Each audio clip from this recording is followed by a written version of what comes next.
how can she find her voice when working with physio patients, but then also she has to work with players on the field as when she does the sports medicine side of it, and then also in the gym when she has to put on another hat to now become an S&C coach.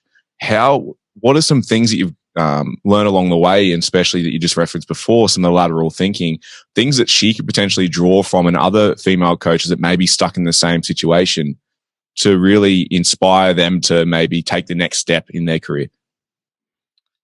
I think something that I wish that somebody else had told me, which draws back to on our earlier conversation, is that there's no one way that you have to be as a female coach. If you are loud and have a physical presence, great. If you're not, also great. But that's going to take just a different skill set. So I think it's getting super self-aware about what you're good at and what you enjoy and finding intersections there.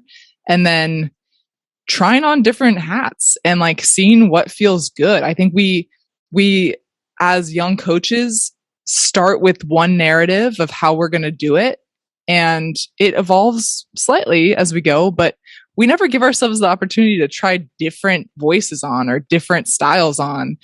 So I think actually getting to work with many different coaches and many different types of athletes and populations is the best thing you can do as a young coach, because it forces you to change the way that you coach. And you might just find that, oh, when I'm coaching kids and I have to use more metaphors and analogies and be a little sillier and a little bit lighter, maybe that's really what resonates most with me and it feels most natural. Or maybe it's like having that kind of locker room banter with the guys that really does feel great. And maybe that's where, that's where my qualities and my strengths lie. But even when you find that, doesn't mean that you can't apply it and change and adapt to different populations. It's just a matter of trying different things and being okay with the fact that you haven't found the one yet, and not like pigeonholing yourself into one narrow set definition of female coach.